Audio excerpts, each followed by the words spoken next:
Hello hi అండి. Welcome to my channel Anu vlogs. ఎట్లున్నారు?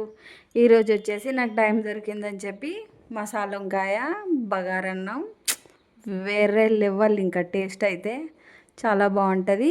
ఈజీగా తొందరగా వేసుకునే విధంగా నేను ప్రాసెస్ చూపిస్తా. పల్లీలు, శనగపప్పు, నువ్వులు, నల్ల లవంగాలు, ఒక 2 ఇలాచీలు, మినప్పప్పు, శనగపప్పు ఇవన్నీ మంచిగా ఫ్రై చేసుకోండి. ఆయిల్ లేకుండా మామూలుగా ఇట్లా వేయించేయండి. ఓకేనా? చూడండి, ఇట్లా మరీ నల్లగా అవ్వద్దు, మరీ రోస్ట్ అవ్వకుండా ఉండొద్దు. అక్కడే దగ్గరుండి మంచిగా ఫ్రై చేస్తూ ఉండండి.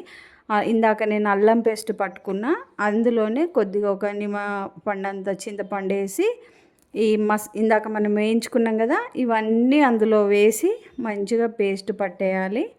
ఓకేనా? అన్నీ వేసేసుకొని మంచిగా గ్రైండ్ చేసుకొని మెత్తగా పేస్ట్ పట్టుకోవాలి. పట్టుకున్న తర్వాత ఒక కడాయిలో 4 వైపులా కోసిన వంకాయలని అందులో వేసి, మామూలుగా ఆయిల్ వేసి వేస్తారు కదా, అట్లా కాకుండా ఫస్ట్ వేసి ఆయిల్ వేయాలి. అట్లా వేయడం వల్ల ఏంటంటే ఆయిల్ వేడెక్కినప్పుడు మెల్లమెల్లగా ఫ్రై అవుతూ ఉంటుంది అన్నట్టు. వంకాయ టేస్ట్ అనేది బాగుంటుంది తింటే. ఓకేనా?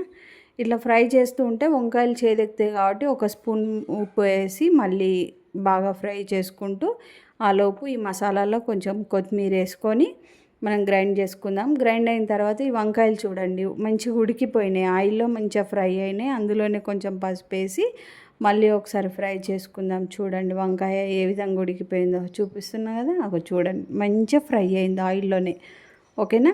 అట్లా అయిన తర్వాత మళ్ళీ బాగా కలుపుకున్నాక ఈ పేస్ట్ అందులో వేసేద్దాం. మనం ఇందాక నూరుకున్న పేస్ట్ ఉంది కదా, ఈ పేస్ట్ కూడా అందులో వేసి మళ్ళీ ఒకసారి బాగా కలుపుకుందాం. మిక్సీ పట్టిన దాంట్లోనే ఎందుకు వేస్ట్ చేయడం, అందులోనే కొన్ని వాటర్ వేసి మళ్ళీ ఇదే వాటర్ అలా పోసుకుంటే అయిపోతుంది. కాబట్టి మామూలుగా ఇప్పుడు పేస్ట్ వేసి కలిపేద్దాం. చూడండి ఎంత ఎల్లోగా ఎంత బాగా కనిపిస్తుంది కదా. ఒక 5 మినిట్స్ మగ్గిన తర్వాత మిక్సీ పట్టుకున్నాం కదా, అదే గిన్నెలో వాటర్ వేసి నేను మళ్ళీ అందులో వాటర్ వేసి కలిపిన.